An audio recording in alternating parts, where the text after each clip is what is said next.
Hello and welcome into the Soapbox Age. I'm Gamer Yopi. I'll be your host today for this tutorial in Dungeons and Dragons Online. Thank you for joining us. We're going to pick up where we left off on the last one here. We're currently working on an Alchemist. We are on Korthos Island. That is the beginning area for Dungeons and Dragons Online for all your characters. And then we're a few missions into the game so far, but we're going to step up to Sigmund here. And we are going to go ahead and accept his offer to do the collaborator. This is going to be a level 1 quest. It's a duration long mission here. We can select different difficulties. Selecting a higher difficulty will adjust the level of that difficulty, so you want to keep that in mind on where you're at and what you're trying to accomplish, how hard of a challenge you want it to be. And of course, increased difficulty, increased reward. So we're going to go ahead and just go in at level 1 because we are level 1, and we'll hit enter here.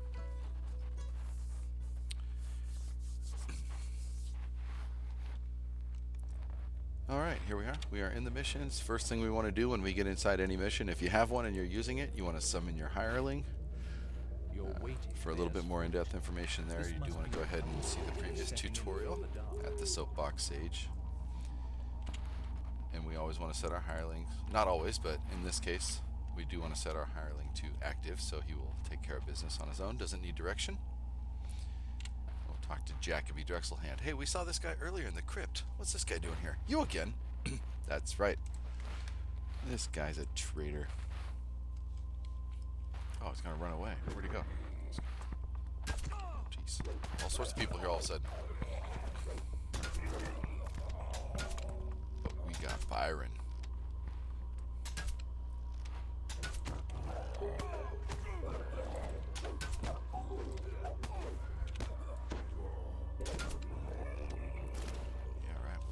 Sleep, and then we'll do you in.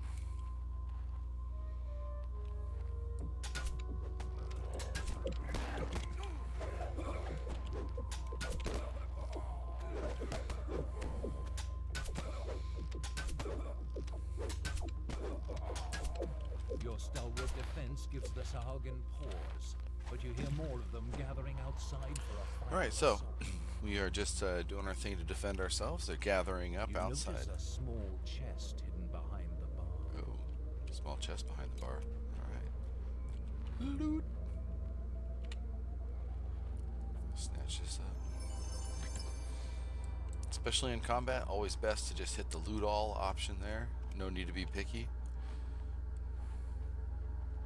Alright, here they come again.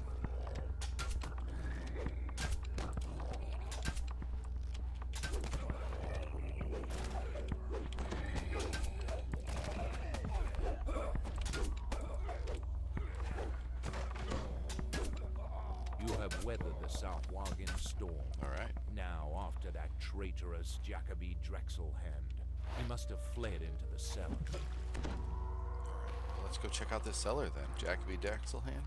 We're coming for you. So that's the first. Oh, here we go. What's going on here? Drexelhand isn't here. However, webbed footprints on the ground betray the location of a secret passage.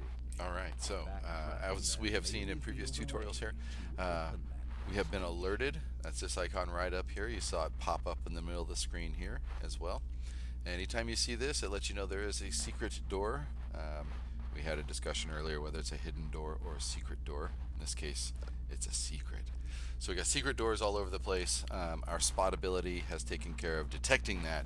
Now you can also get spot from your hirelings, depending upon which ones at which levels, etc. In this case, hey, it says spot. That's because I saw it. So we want to go ahead and search.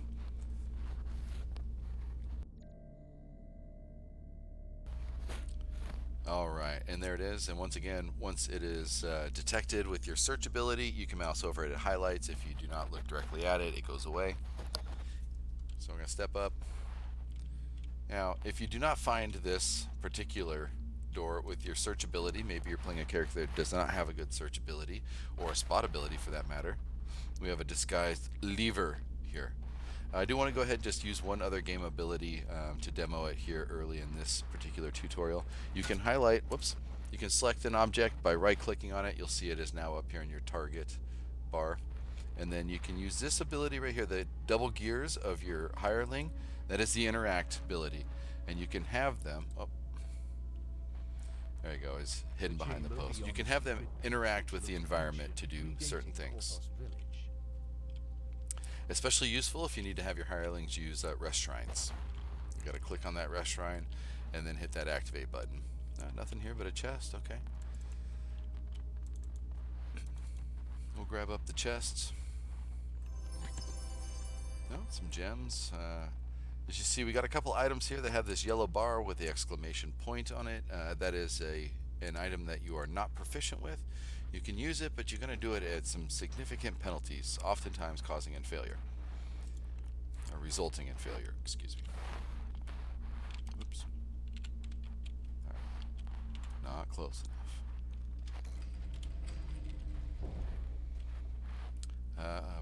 Just a good practice in Dungeons & Dragons Online whenever possible, even if you don't use the sneak ability, kind of creeping around. Do the creep. Ah. Oh, nope, too late. They're onto us. Didn't do a very good creep. Well, this guy came up here, and from experience we know this guy went back here. Oh, no, we got him. Caught him napping. Well, that's going to cost him. Kids, sleeping on the job, results. Don't do it. Alright, moving on here. And next one. Oh, hey, what do we got? We got a guy down here. We'll just, you know, benefits of using a crossbow. We can just upset them from afar, get them charging in, see what we're really up against, and then start dropping our spells. Well, in reality, what we do is we shoot them from afar, see what we have coming in, and then we let Byron chop them up. It's more or less what ends up happening. But I've just, for my own personal thing, I'm just going to change one setting real quick. Sorry, folks. I know it's something I should have already had done. But, oops, went too far. Went way too far. I don't like opal. It's not very pretty. I just want to change that to ruby red, which you'll also appreciate, I think, since you're watching. Okay. Hey, for those that are tuning in for the first tutorial here in the series, your first tutorial in the series, then you'll see these are the shrines. You've got a resurrection shrine over here on the left and a rest shrine. If you die and you're in a party, or you're near the resurrection shrine, you have the ability as a ghost to run back, click it, be brought back. Otherwise, your party members can pick up your soul stone and carry you to a resurrection shrine. Also, if your hireling dies, he will drop a soul stone, and you can bring him back to a resurrection shrine and have him, again, highlight it, and then use that double gear interact, and he can click on that. And we'll grab this chest real quick. The other shrine is the rest shrine. This is going to give you the ability to get all your spell points back by resting up. And it's going to give you back a percentage of your hit points, and that's going to be dependent upon your heal skill. So if you have a higher heal skill, you're going to get more hit points back. As you see right over here in the upper left hand corner, Byron's all saved up and looking good over here, but I always have my hirelings interact with the rest shrine and go ahead and take a rest, just in case. You know, who knows what's going on with them. They might need some rest. And then, of course, we ourselves will get some rest. And again, this is going to regenerate all of our depleted spell points right over here. So we're going to get 130 spell points back to fill us up. And we are down only 4 hit points. I've been using some heals, so that's always nice. Just as a reminder, if you are in a situation where you are playing a character that has healing ability, it is always best to heal yourself up and deplete your spell points completely and turn that into hit points before you rest at a shrine, because a shrine will always give you back all your spell points and only gives you back hit points depending upon your heal ability. So just keep that in mind. If you have those spell points left over and you're going to rest anyway, use them up to cap yourself off on hit points and then do the rest. We do have just completed a rest, and therefore I also want to show you we have our icon right up here that lets us know if we want to, we can change our spells at this time. You can do that after completing a rest at a rest shrine or in a tavern. And we'll keep moving on here. Alright, go ahead and get the door. The lever. There's some of you like to still say lever. Is it lever? Lever? I mean, like you say lever and it's not proper, but if you say lever, some people go, what are you from, Britain? Great Britain? Super Great Britain? Where are you from? No, I just say lever because it's spelled lever. Oh, Jacoby! Alright, that red name there, that lets you know you're working with a boss. Oh, hey! Ready to level. Woohoo! And that orange one there is a rare spawn, but Byron slapped him down before we could even really get him targeted. Hopefully you saw him pop up. If not, you can pause and rewind that real quick. And thanks to that, we got this nice little chest over here. It's a little after quest completion action there with that rare spawn. Even though we had killed Jacoby Drexelhand and dealt with the collaborator, and it had completed the quest, which gave us the experience, which leveled us up to level 2. There was still the rare spawn that came after that. So don't always assume just because the quest is complete that the action is done until you're standing around in a room opening a chest and nothing is beating on you anymore. So we'll take a loot all here. And hey, nice job, Byron. You really killed it. We'll go look over here just in case. Yep. Can't jump down in there. That's where he came from. Can't go down, nothing down there. Alright. And at this point, this is what we would consider a longer quest, and so we don't want to try and run out of here. You can, it just takes a long time. So in this case, we're going to go ahead and just click on finish right over here, and it's going to ask you if you want to complete, and we will start the recalling process. This is how long it takes. That's why sometimes on the shorter ones, just run back to the gate or the door right there. In this case, it doesn't take all that long, but that's how we're going to get out of here. It's going to put us right back outside where we came in this case. The tavern. Ziggy. Alright. Yes, Jacoby Drexelhand is dead. Alright. This is a pretty good quest. What we've done at this point is we've done the first few quests around the Korthos village that unlocked Sigmund requesting our help here in the tavern. We came in here and we ran our first long quest of our tutorial and the game, Dungeons & Dragons Online. And so you're actually going to get a decent option for a reward here. In this case, I'm playing an Alchemist, and as you can see, we're very proficient on weapons. No. Wait, no. Oh, another mace. We all know how I feel about maces. So we're going to check out a discarded ring. What's this do? Power 1, passive, plus 10 enhancement bonus to spell points. Well, hey, you know what we do? We cast spells. So we're going to go ahead and take that, since all those weapons are no good anyway. Safer, but only temporarily. It's time to take the fight to the Sahuagin, out in the wilds of Korthos Island. In the wilds of Korthos Island. Ooh. Well, that sounds spicy. We're going to go out in the wilds. We're going to take the fight to them. So we've helped out some people in Korthos Village. We took care of your tavern keeper. Folks, if you're new to Dungeons & Dragons, I just want to say how important this is. The Soapbox Age is the world's greatest digital inn in all the realms. And so it's really important to understand how critical taverns are to Dungeons & Dragons. You got to take care of your tavern people. You have to take care of your innkeepers.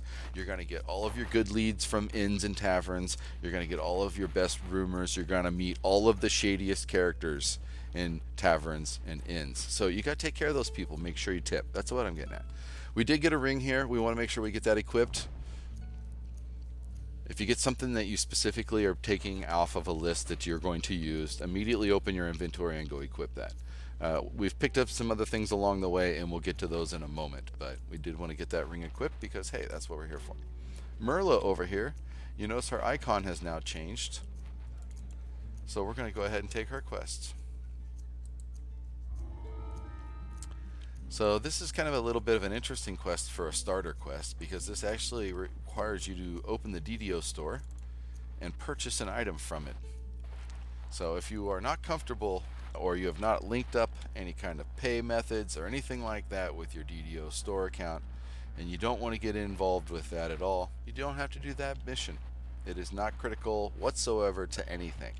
It does give you a nice little item for a one-time use for a resurrection. However, that's not Handsome Willem is not who we're looking for. We're looking for Bertram right here. So if I talk to Bertram, he says this: we need some vintage old Scully grog. If someone were to procure a bottle only through the DDO store, so let's open the DDO store. Here it comes.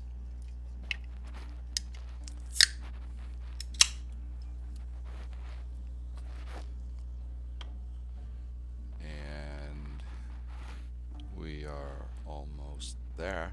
Stay on target. Loosen up. Okay. It's gonna, if you click on it from the quest chain like we did in the dialogue, it's gonna take you right to the item, so you don't have to do any searching or anything like that. It's gonna cost us 5 DDO coins. I have a few up here, so I think I can afford it this time, since we're doing the tutorial, I guess. Now, I'm gonna get 11 emails letting me know I purchased this one thing, and a text message. Okay, we've got our vintage bottle of Old Scully's grog. You can keep it, you can drink it, it's cure light wounds, so like you don't have to give it away. You don't have to buy it either. But in this case, we bought it so we could give it away, and we're going to give it to him, and he's going to give us this nice little thing. So these are actually pretty nice. This is a starter Siberia spirit cake, and as you can see right here, it casts resurrection. You can do it on yourself or on a friend. The nice thing about this, when you do die deep into a dungeon, okay, and you're like, dang it, I do not want to get out of here and lose that first timer experience point bonus. Not to mention that I've been in this dungeon for like 40 minutes, and I don't want to have to go through all that again because, hey, respawns. So I'm going to go ahead and eat my Siberia spirit cake, and I'm going to resurrect right here. Make sure you're doing that not next to whatever just killed you, so it's not wasted, and just as further proof of the value of this and the fact that I almost always buy the Old Scully's grog for 5.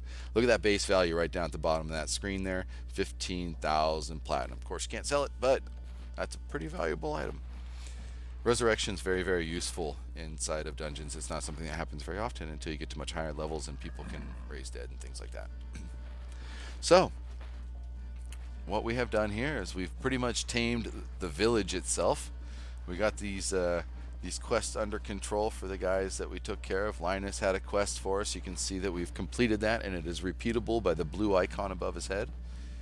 And if you remember from last session, Baldar over here, the Bold, gave us a quest that tripped us up at first. We managed to fail that by paying little attention, but we were able to get it done round 2. You can do it the first time. It's not hard. I just screwed it up. And, oh, hey, we actually have Kaja Bauer Dater? We have Kaja's quest already, so we're going to go ahead and run through this one more time. I know we did it in an earlier tutorial, but it's a short one. It's a fun one. It'll give us a chance. Oh, scratch that. We have priorities, folks. I came up here for another reason. This icon right over here, if you look above your avatar picture here, you're going to see is this little blue man with some up arrows, because we are ready to level. That's what we came up here for. Alright, so you do want to go to whatever class trainer that you want to level up in. In this case, if I wanted to take, say, a level of fighter and take some fighter feats, get better at my crossbow, and still have those spells and kind of do a hybrid along the way, you can do that. You can also be a bard, you can be a cleric, you can be a monk, you can be a warlock, you can be a wizard, you can be a sorcerer, you can be a ranger, you can be a barbarian, you can be an artificer. You get the idea. So in this case, we are doing an Alchemist tutorial chain, so we're going to stick with the Alchemist, and we're going to go ahead and we're going to go to the second option down, advance to the next level as an Alchemist. Alright, first thing we're going to do, we have high intelligence. The nice benefit about high intelligence is you always get a lot of skill points. So that being said, we're going to go ahead and start spending those. All of the skills that are currently rated at 4 are our max level skills, meaning we have them at their max level. So we're going to go ahead and just keep that trend up. These are class skills, which means they only take 1 point to go up 1 level.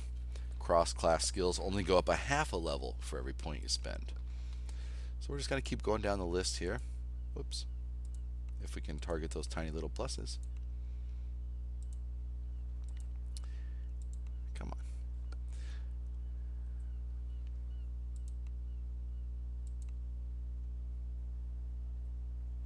All right, we have 1 point left. As you can see, we've taken care of all of our class skills. The cross-class skills will be denoted by this little asterisk, just to let you know, that way when you do spend your points, that you are not spending them frivolously on something that maybe you didn't realize is going to cost you twice as much to get somewhere.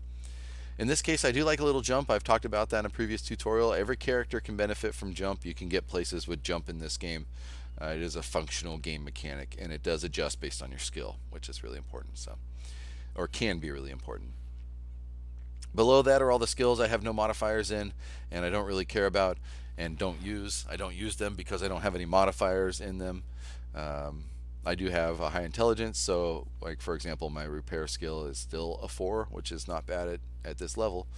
But as you can see now, we're getting these the good ones up here where they belong, 7s, 8s, 9s, stuff like that. So okay, we're going to go ahead and hit next, move on from skills. Next thing is going to be spells. We get 2 more spells. We're going to be taking first level spells here. As we discussed with the Alchemist, this one's a little tricky, so I am going to go over this again. So I'll slow it down just here a little bit with spells. With the Alchemist, you are mixing and doing combinations. So each spell has an associated primer color, and those primer colors are going to be yellow, blue, and red. When you cast 2 primered spells back to back, those create a reaction, and that reaction is a different color. I'm going to move this window over here so you can see what I'm talking about. I currently have a yellow primer queued up. So the next non-yellow primer I cast is going to change my primer, or excuse me, my reaction to a different color. Let me say that again because I screwed up. I currently have a yellow primer queued up. So my next non-yellow spell I cast is going to mix with this yellow, whether it's the blue or the red, and it's going to change my reaction color. I'll show you what I mean. Actually, I have to queue up a different spell for that, so we'll do that in a second. In this case, I'll go ahead and pick the spells based on what's most likely going to benefit us. And I think what we're looking for in this case is a little bit more offense. So, let's take a second vial, and let's do acid. Acid has I'm not generally a big fan of poisons and acids. They just sound a little darker, a little assassin-y for me. I do like to play heroes. If you go to the Venom one, actually, hold on. I think the Venom one has an extra little something to it. Oh, well, let's contaminate people too. See what I mean? That's just, alright, well, it's probably a good game mechanic, so we're going to do it. And then, I don't know, something defensive. Elemental Skin will allow us to absorb some damage from the elements. We can remove some disease or poison. That can be useful. What does Fine Dust do? I think that's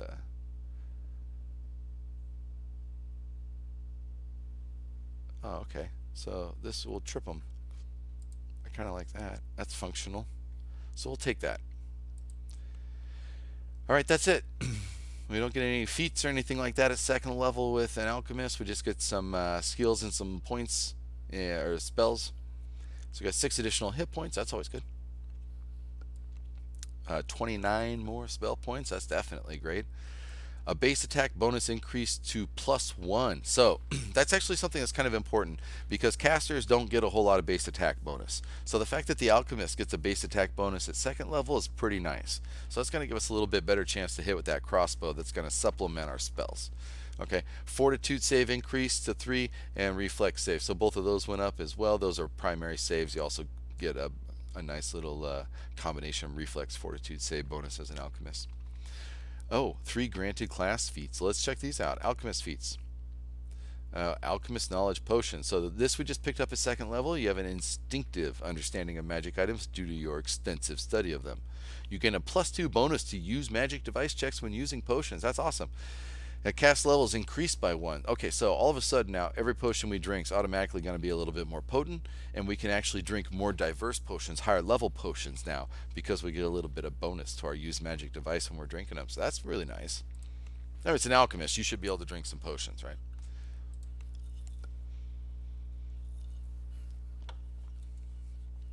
Insightful reflexes. Add your intelligence modifier to reflex saves instead of your dex modifier. Let's take a look at what this means.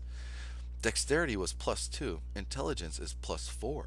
So that's nice. We're going to go from having, well, this is going to go up to a 5 anyway, but then it's going to go up to a 7 on our reflex. I'll show you what I mean here in a minute. We'll break it down. So that's pretty cool. Reflex is really nice because you're going to avoid traps with reflex saves. And then your reflex save is going to be a lot of your AoE defense for half damage in a lot of spells. So reflex saves are really important. All saves are important, but reflex save is really important. And then we get arcane lore. And this is just going to represent our knowledge of the arcane. And we have acquired that 2 times. So, yeah, we'll close that out. Going to give our breakdown of the skill points we just selected and the 2 spells, and we'll hit finish, and we are level 2. Look at that reflex, bam! Now we are up to 7. Again, our base is 3, whoops, as you can see right here, and our mouse over. Dungeons & Dragons Online, mouse over everything. You get your feedback. It does usually a pretty good breakdown of things. The few times it doesn't, very frustrating because it's always the stuff you really want to get a breakdown on, but most everything else works pretty well. So now you can see, because of our level up, our intelligence modifier goes with our base to create that 7, whereas our fortitude, which is what reflex and fortitude were the same before, was just using standard stats. So that's kind of nice. While we're here, we do have some enhancement points that we can go ahead and spend, so we're going to do that too. We're going to open the menu back up here, and we are going to go to spend action points on enhancements instead. I did break down the enhancement tree a little bit in a previous tutorial, but we will go over it a little bit more again right now. Since we do have 3 action points to spend, we have some options, and options always make things more difficult. As I mentioned, with enhancements, especially multi-classing, you can get such a variety and combination of different things. It gives you a chance to really customize your characters, really delve deep into how you want your character to perform or to play or to just role play, and that makes this game one of the games that just is a lot of fun for diversity. So we're going to go ahead and take a look at our first available skills in each of these 3 trees. These are our alchemy trees, as you can see right down here: alchemy, apothecary, vial, chemist, and bombardier. And then you have some other trees available to you. Some do require purchase from the DDO store before they are available, like falconry, but they tend to be pretty cool and have a lot of benefits if you do decide to go that route. As you can see, we don't have an available option for either the Vistani Knife Fighter or Falconry, so that's a good indicator that those 2 require purchase. If we want to, we can go with the Harper Agent, however, which does have a lot of fun to it and adds quite a bit of potency, especially for spellcasters. So if we were to put a point in our Harper Agent to activate this tree, we would get +1 to hit versus evil. This Dungeons & Dragons, you see a little bit of evil here and there. And then a +1 universal spell power. Again, folks, spell power is going to relate to damage, essentially. And so that's not bad. And then, of course, you can always just take a look at what else becomes available. Choose an ability to improve. Ooh. So see, as I mentioned earlier, when we put on our cloak in the last tutorial, we have an ability now to get that intelligence up to 20 and get that modifier just by spending 2 points right here. But before we do that, we want to see all of our options. We don't just want to jump in. We'll go over human again. We weren't too excited last time. Humans are versatile and can excel at virtually any skill. We're not really a skill-based character, so I don't want to spend my enhancements on skill enhancements so much. The next one here is going to be action boost, increases in ability score. So this is one of the things we were talking about. When I use my action boost, which I have 5 times a day or a rest, then I can at the same time simultaneously boost my intelligence. So that can be pretty useful when you're looking to get extra mods, extra spell power, and damaging things, etc. Or if you're looking to be a fighter and you want to boost that strength, whatever you're boosting. And then the next one over here for the human is improved recovery. So this is going to positive healing amplification. You're just going to make sure when you heal that those points are not going to be ones. Even if you roll a 1, you're going to heal significantly because you have a +20 positive healing amplification. So it's a pretty nice human thing. And your range of the Don't Count Me Out range of unconsciousness in Dungeons & Dragons Online and Dungeons & Dragons 3.5, you fell unconscious at 0 hit points and you die at -10 hit points. So while you are unconscious, you have a chance to recover and stand back up, which is always nice, until you bleed out, because you will continue to lose hit points when you fall to 0 or below 0. In this case, don't count me out. It's actually going to give you 5 more hit points. So instead of -10 when you die, you go -15. Plus, it's also going to give you a bonus of 3 physical resistance rating while you're under 50% health. So as your health goes down, you're going to get a little bit more resistance. And if you do get knocked down, you have a longer chance to recover before dying, and more hit points. So like those extra hits you take after you're down take a little bit longer to kill you as well. So that's definitely a bonus there. If you're playing tanky type fighty things, that can be really good. Gives your healers a chance to get you back up. So over here on the Bombardier, our first option is alchemical resistance. Just give us +2 magical resistance rating. That doesn't really indicate the nature of the tree, so we'll take a look at what else the Bombardier is going to offer us here. Arcane Oil is going to equip weapons as spellcasting implements.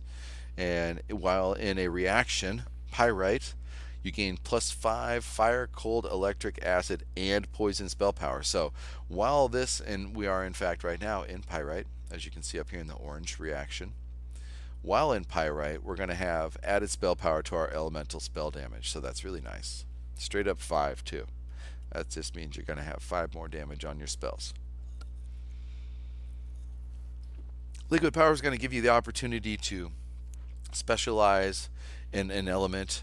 And if you choose, let's say, my favorite, we'll go with acid. Again, while in Pyrite, you gain 5 fire, cold, electric, acid, and poison spell power. That stacks with the previous ability. Also, you gain +1 caster level with acid spells. That's really good. Caster levels essentially equate to your character level, and for that spell or that spell type, it's going to make your spells a lot more powerful. Next one over. We're not going to go through all these right now, but you get the idea. Liquid Power 2 is going to be a bigger boost to that. Okay, so you kind of get the idea. This is going to boost up your elemental powers to really start bombing things. At the next tier, you can get more specializations and elements, boosting some skills. Usually at second tier, that's pretty common, boosting some skills. Okay, wand and scroll mastery. So, okay, all right. Next one over here is going to be the apothecary. Will saving throw. All right, that's nice. Alchemical shields. It's going to be our verdant or the green reaction. So this are kind of lining up as we're seeing here with what type of reaction we spend the most time in. This one over here has got a lot of pyrites. This one so far over here has been verdant. We're going to go over here and we're going to guess. Oh, here we got some save bonuses. That's always good. Hey, what do you know? Orchidium, the purple one. Hey, almost could have guessed. Poison coating. We're just pretty much going to personally skip the Alchemist because, again, I tend to stay with more hero-y. Even if I do pick the occasional acid spell, I'm not going to go with a poisony, assassin-y type thing. You can if you want. It's probably more powerful. I'm not always about maximizing the best way to play a particular character to get the most every last little, damage drop, this kind of thing. I mostly mix in functionality, capability, and hopefully the most significant thing is fun, because that's really why we play the games. I do like Harper Agent. Again, this is going to be one I'll probably put some spell points in. There's some things up here that are really nice that you just really get some good benefits out of. It does have a little bit of weapon focus, which I'm not so much into, but it does have some spell focus here as well. So, for me personally, I'm kind of thinking we're going to probably go with the Bombardier because we do spend a lot of our time in Pyrite, as we saw with our current spell configuration. Especially, I'm only going to be in Pyrite because I've got 2 of one and 1 of the other. So you need all 3 colors to get your best combinations. Sometimes you're not going to run with those spell combinations. You're going to end up in the same reaction color for most of the combat or all of the combat. And that's okay. If that's the way you play it, then just configure your enhancements to benefit that playstyle. That's what you want to do with that. So I am going to go ahead and go over here to Harper Agent first. We're going to hit this first point in here. It is going to unlock our second tier. Let's see what we get available here. Your main and offhand weapons gain an additional +1 to its enhancement bonus. That's nice. So especially if you're dual wielding, which we all know the Harpers are known for that. We won't name any names because they're probably trademarked and shit. but that's a pretty big deal. Energy resistance is always a good thing. That's going to be against elements, essentially. More hit points, boof, buff, buff, buff. And here we go. Strategic combat. You can use your intelligence modifier to hit with melee and missile weapons, as well as hand wraps. Okay, so normally I'm going to go ahead and bring our. Going to try to bring our. There we go. Character sheet to the foreground. You use a dexterity modifier right here for your melee attacks, or excuse me, check that ranged attacks, and that one right there. Let's go back over here to that. What did it say? We're going to repeat it. You can use your intelligence modifier to hit with melee and missile weapons, as well as hand wraps. Okay, so our intelligence modifier is a +4. Ooh, that's better than a +2. So we're going to go ahead and do that because I do like to spend time shooting that crossbow. Okay. Now this one right here, I do want to point out, this one's going to cost us 2 points. So we're going to back it off for right now. We'll get that next. This one here is just going to be a skill bonus. Listen, search, and spot. That's awareness as a family. Those 3 skills in 3.5 Dungeons and Dragons. And that's really handy, especially, oh, look at that last one, +1 save versus trap. So that's if you're playing the roguey types and you want to do the Harper sneakies and you're doing the unlocks and disable device. That's pretty useful. That way you can search and spot those things out. What we actually want to come back down here for, and this is why we're backing things off, is we want to make sure that we don't have this available yet. Yep, that's right, level 3. We can get this intelligence point. So we can go ahead and spend our points back up here again into our strategic combat to get our intelligence modifier on our crossbow and any other weapons for that matter. So we will hit accept with our points spent. Ta-da! Okay, it's very underwhelming because nothing happens except it goes done, saved. So we now have a +1 to hit versus evil, which most of the things you fight in here are evil, to be fair. And then a +1 universal spell power, so it's going to give us a little bit more punch when we do cast those spells. And most importantly, we'll hit a lot more with our crossbow because now we're going to be using that intelligence modifier to hit with it. So we will go ahead and close this out right here now. And we will go to enhancements, and you can see now we have those added to our passives, Agent of Good and Strategic Combat. Alright.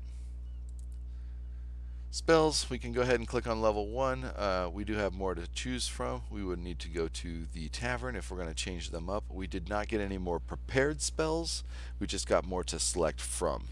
So we have to continue to go up levels to get more of them. Alchemist, as I understand, don't get a lot of spells to prepare. They just get a lot to choose from. Okay, so we can go ahead and close this out now. We have leveled up to level 2. So since we are level 2, and as we were doing right before leveling up, we're going to run Kaja, KJ. We're going to run K-Dog's quest right here. And now that we are level 2, we might as well go ahead and run this on hard. Now, I just want to point out, hard mode is designed for a party and increases the difficulty of the quests. But treasure rewards inside the quest will be as if the level of the adventure were increased by 1. Finishing on hard would unlock elite if you didn't have an account that's advanced like mine, i.e. paid for, and unlocks that. So, level 2, as it says, is intended for a party. I want to just warn you about that before we hit enter. But we're going to hit enter anyway.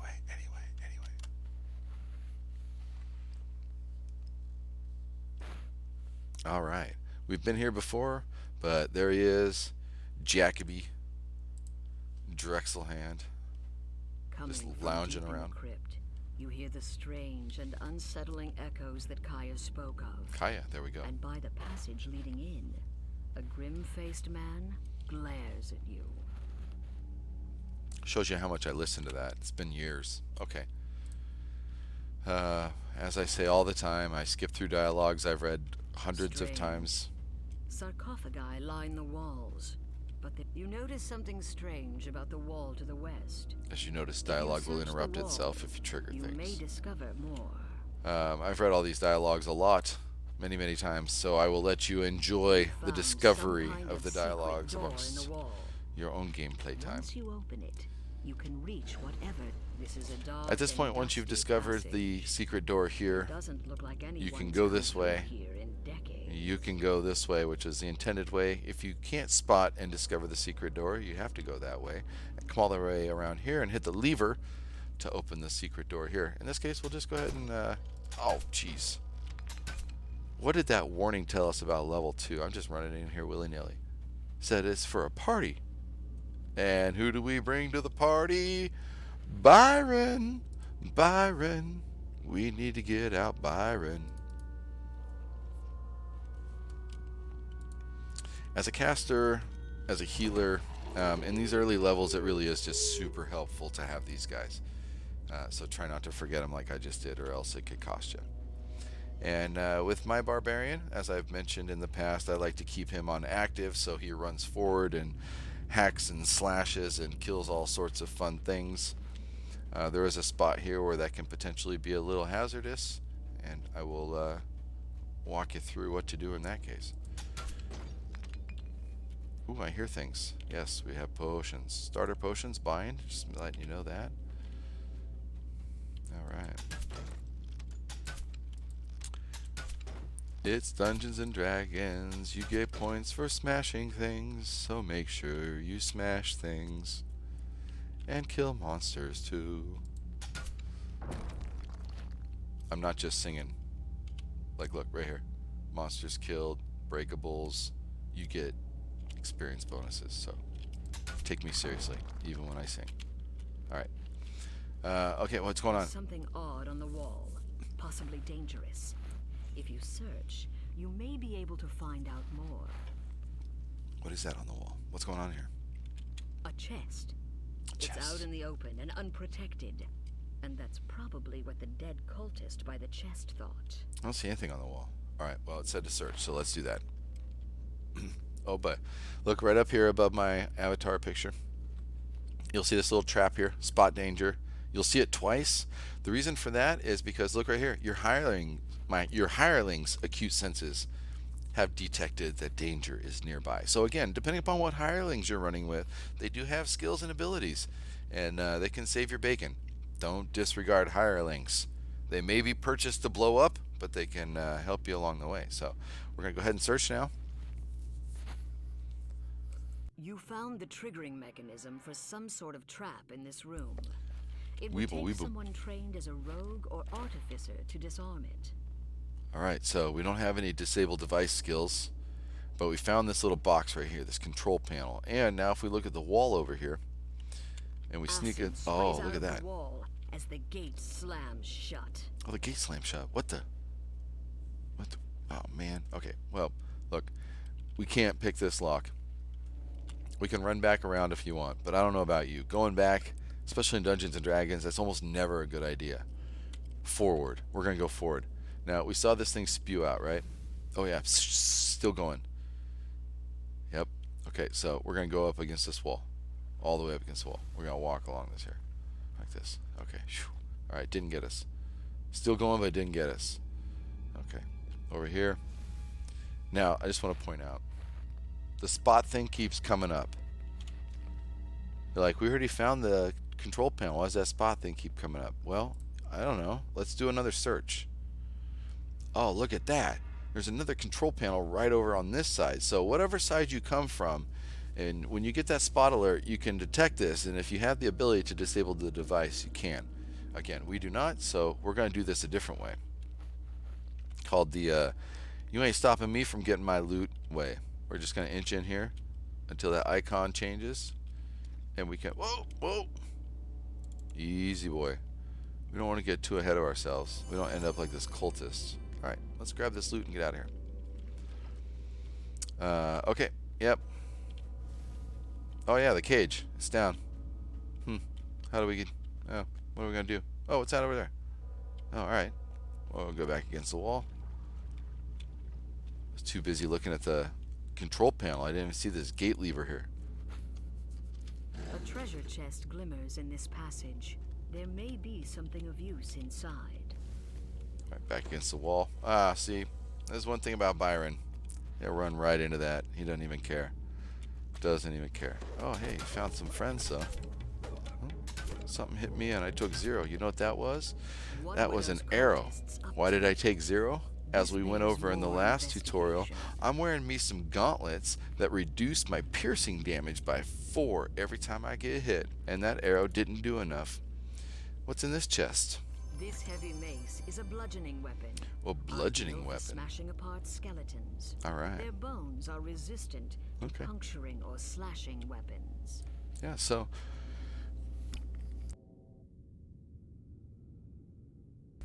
this gives you just a plain old rusty mace so that you have a bludgeoning weapon.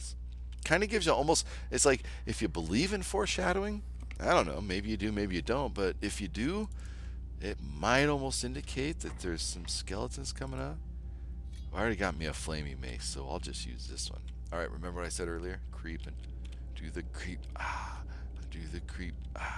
In the middle of this Ooh, chamber what's that? Let's is go get an evil devourer altar. By it, a Sahuagin rumbles. For generations, the human haters have forestalled us. The Sahuagin's All right. plan must have been to use these devourer Oh, what's altars Byron doing? to animate every body in this crypt. But by your hand, you can destroy the altar and prevent that from happening. All right. He's trying to destroy the altar, but he can't. Magical crest It's appears just a from hireling. the destroyed altar. If you take it with you, it may be useful later. You continue to hear cultists about their evil work from further inside the crypt. All right, so I just want to point out real quick, if you look up over here at our objectives, we have an optional that popped up that we completed. Didn't even really notice it because we were in the middle of all that crazy combat with this weird Sahuagin. He's trying to raise all these dead bodies in this crypt. And you're like, what's going on, man? Kill him. So we did. But in the meantime, we prevented Bjorn Hayton's remains from being desecrated by undeath. That's this guy right here that's all highlighted and glowing. I mean, it looks like he's desecrated up here, but he's not. It's a fake out because we saved him. We were able to kill that guy before he raised him from the dead. So that's good. We smashed the altar and we got the emblem that was underneath that fell down. So we're gonna truck on back up this hallway here and keep things rolling. I'm gonna go back to the crossbow. In general, I prefer the crossbow because I cast spells. I like to stay far away. Breakables, so let's break them. Yeah, I see we got some company up ahead. Might as well go ahead and stay back here and shoot them. Ooh, we got a crit. That's nice. Oh. Iron will get to work as soon as I get close enough. Yeah, take that. Frosty at your feet. Alright. So as you can see, if you're paying any attention at all, I'm completely useless in combat at this point, even when I do cast spells. That's why Byron is important. So down here we've got, oh yeah, another guy. He's barking orders at 2 dudes I just killed, so real effective leadership. Probably a government employee. Alright. Okay, look, we found some shrines. Rest shrine over here on the left, so you can regenerate your spell points and feel good about yourself. A little bit of hit points depending upon your heal skill. Over here on the right is the resurrection shrine. If you bite it, that's where you'll try and run to and see if you can make it before you pop back to your soulstone, which means don't die too far away. Or of course a party member can always take you. I don't think that Byron would do it though. He's not really a party member. He's just, you know, he's just the hired help. Hired help does what you say. If you die, you ain't gonna do anything because you're There's another dead. Sahuagin. It croaks. Crag Wolf hated. In life you served the light. Another crest drops out as you smash Alright, the well that one he could take care of. Might stop Yeah, I other didn't bother cultists switching to the elsewhere mace in this time crypt. because, you know, I didn't. Could've. I like the crossbow. Okay, so right over here, we have another optional. Prevent Crag Wolf Hayton's remains from being desecrated. You can see right over here, Crag Wolf, he still looks desecrated, but we prevented him from being risen. I think the Haytons just look desecrated in general, so, you know, you gotta kind of sort of take it with a grain of salt with what you're accomplishing I just topped off a little bit of healing here. Oh, hey, what's that? Oh, yep. Got some company coming our way. I'm going to switch back over here so I can strafe. There we are. I'll just get in a shootout with him. There you go, Byron.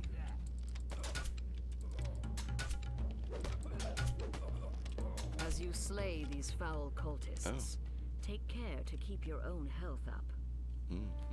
Yeah, keep your own health up. That's why I just healed right before that. A treasure chest glimmers in the dark passage here. Alright, Byron is a monster. It's really scary, actually. I would want to fight Byron. Though rusty, Long sword.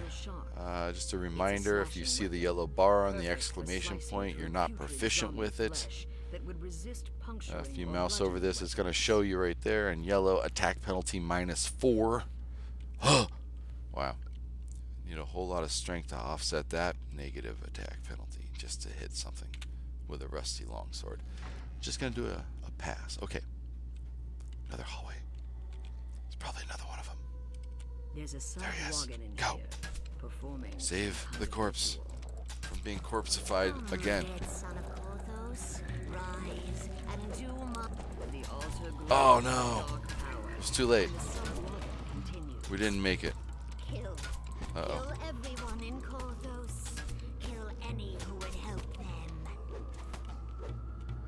You know, in hindsight, the frosty one was not the best to come fight undead. I mean, they're dead, so cold. You get it. It glows with cold. Okay, so we were unable to save that particular Hayton, so he was risen off of the altar of desecration. And I'm disappointed. But, you know, omelets, eggs, all that, I guess. We tried. Tried to get in there quick and do it. Used a frosty spell. I think I probably blew it on that one. I let him down. Well, moving on. Okay, so we're going to head back to these shrines right now. We're going to get rested up, and then we're going to complete the final little segment here. Oh, those white lines you see flying off of my head, those actually are indicators of the spot. Those are the 2 control boxes. Keeps wanting me to go address those. I can't because I can't do anything about it. As we said before, we do want to go ahead and just highlight the shrine with a right click. Click on our activate or interact button for our hireling so that he will go ahead and get some rest as well. I mean, it's just the right thing to do, don't you think? He deserves some rest. Byron's doing all the work. He actually should get like my rest and his rest, but it doesn't work that way. Plus, he's already at full hit points, so doesn't even really need to rest because he's a beast.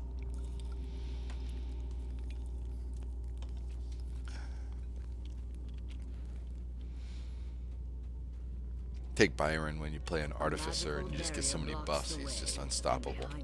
Another Sahuagin performs unholy rituals at a devourer altar. This barrier appears linked to 3 sockets in the wall. If you find the crests to those sockets, it may allow you passage. Yeah, so this doesn't look good. Looks pretty nasty in there. So we're collecting the... we're going to fill these sockets from the gems that we collected in the other 3 altars. So I'm just going to put this last one in here and then step over here and start shooting people. And the magic shield dissipates. Yep, just like that. The Sahuagin inside Oops. Spits out in a venomous voice. These fools who would keep Korthos shall be consumed by the devourer.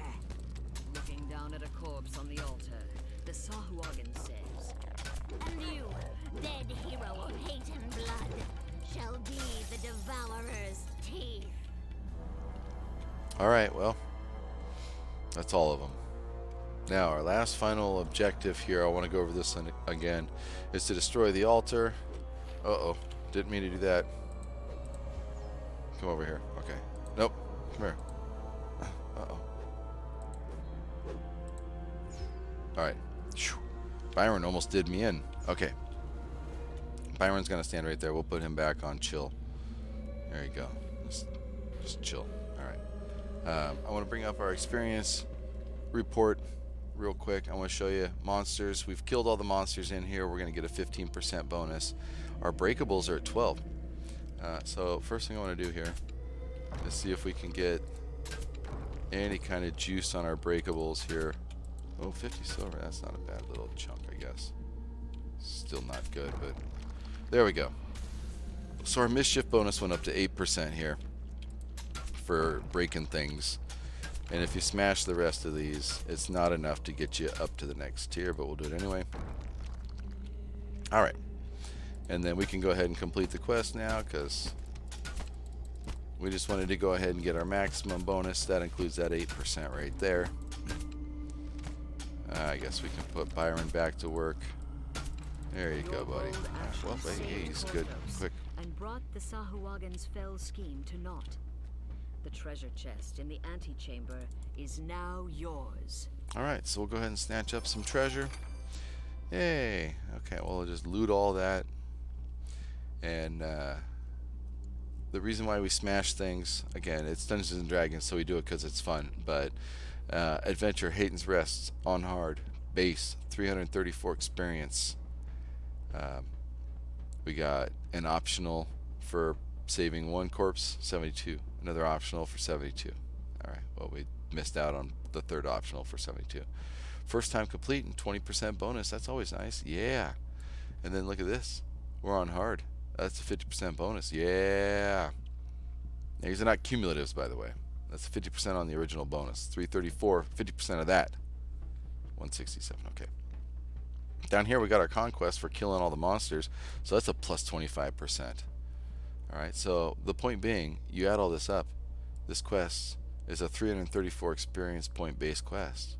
And we got 742 experience points for it. Alright, so make sure you're smashing all those things. You're looking in the nooks and crannies, okay? You're looking for the secret doors.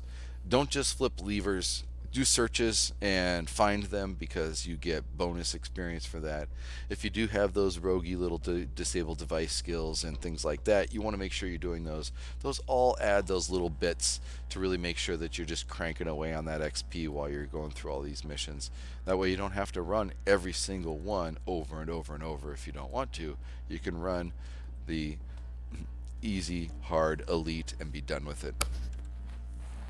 Or if you just want to run it on elite, you can do that too. So here we go. We went over this once before. We took the amulet of inner focus. I'm not going to wear the amulet of the brute. I'm going to take it and I'm just going to sell it. I'll take an item I'm not going to wear. That way I know I'm going to sell it. We can open our inventory. I don't generally use this feature, but you can go in, find the inventory in your item in your inventory, and then hit this little button right here and mark it as trash. And that way when you go to the vendor, you can hit sell all junk and it will automatically do that. We'll just go ahead and hit all of these yellow items that I cannot use without penalties. If your use magic device goes up high enough, you can use those scrolls without penalties. I have a belt. What belt is this? This one is double strike, +1 enhancement bonus to double strike chance. That's melee. It's not double shot, it's double strike, so that's not really useful. And a swim +1. I haven't even had to swim yet, so that's not really useful. We'll mark that as junk. Okay, that all looks good then. Let's go back to page 1 that's full. What do we got up here? We got some goggles. We'll just go ahead and equip them. Doesn't matter what they do. We don't have any goggles on, but let's see what they do. Enchantment focus, +1 equipment bonus to DCs of enchantment spells. That's nice. Wait a second. Is sleep an enchantment? Transmutation. That's a negative. Alright, that's fine. So we'll go back over here. There's another ability, deadly, +1 competent bonus to weapon damage. So that right there, like, that's a really nice benefit. Just automatically extra point of damage on your weapons. So deadly's nice. Free goggle, equip. Oh, we got another thing here that I can't use. Tower shield that we can't use. What's this cloak over here? We got a cloak on, but what's this one do? Oh, that's the one we took off. Yeah, that's junk. So we'll mark it as junk. Let's check how long we have our boy Byron for. 12 more minutes of Byron. Now, let me just say, let me go back to this. Byron is in here for 12 more minutes. Byron will not leave you until your quest is done. So if you start a mission that takes you longer than 12 minutes, he'll write it out to the end. At the end of that mission, he will be gone. If it takes you an hour, he'll stay the whole time. If you go out into the wildlands and run around, which is a kind of an open area but still a combat area, he'll stay as long as you're out there, and you can run around out there for a long time. Okay, so let's go ahead and close this out. We're going to go talk to...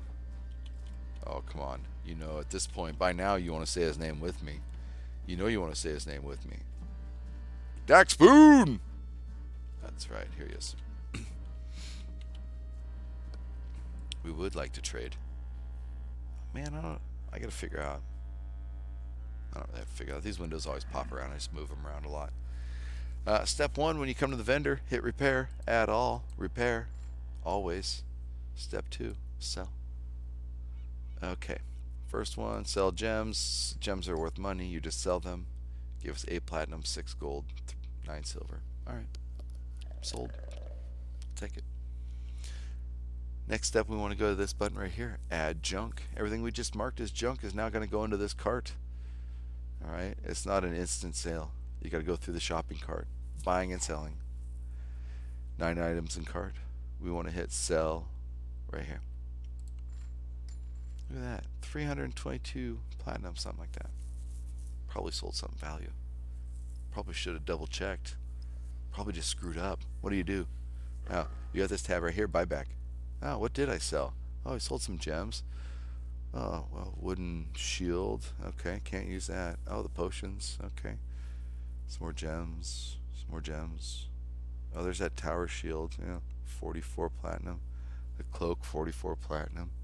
Like, it all adds up, So, yeah. Oh, the +1 deft comma. Yeah. Yeah, that was 88 platinum. So I can't use a comma anyway. I'm not a monk. What do I look like, a monk to you? Don't need these arrows. Gonna sell those. We're just gonna go through the rest of our inventory and see what else we don't want. Resist electricity. I don't want. I mentioned before, I don't really use potions. You can use them to get past certain hurdles at certain times. They can just take up space in your inventory otherwise. Hey, what are these? Why didn't they sell when we hit sell gems? These are dragon shard fragments. These aren't gems, and we'll collect those. So we got some more items in our cart for 7 platinum. We're just going to hit sell, get rid of those, close this out, open up our inventory, and then we are going to come over here. We're going to grab these dragon shards and move them to the 3rd tab, and we're going to grab this res cake, a resurrection Siberia spirit cake, to the 3rd tab. Put this down here, and then swap these spots. And then we're going to use this button right here, this little lock. To lock that, you'll see it now has the little lock icon on it. That way it will not show up or accidentally get sold. So that's kind of a useful ability. And those you collect over time, that's a long game kind of reward there that you want to hang on to. So we're going to just keep tabbing back on through here. Now we just went up to level 2 and spent our enhancement points. We got our inventory all dialed in. We've got some people around town. We're just going to run around here real quick, and we're just going to gather up the quests that are available to us. Ursa, she's got something she wants us to do. We got to go find Lars Hayden. Okay. What's this guy? Well, we got Handsome Wilm. I'm listening.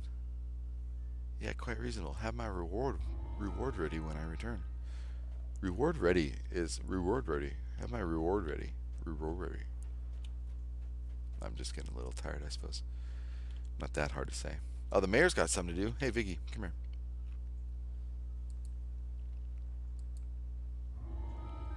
Alright, so we got some quests there. Got a few things to do. And all of these quests that we just picked up are not in Korthos Village. They are out here in the wilds of Korthos Island. Beyond these gates lie treacherous and unknown adventures for the lone alchemist and his barbarian trainee.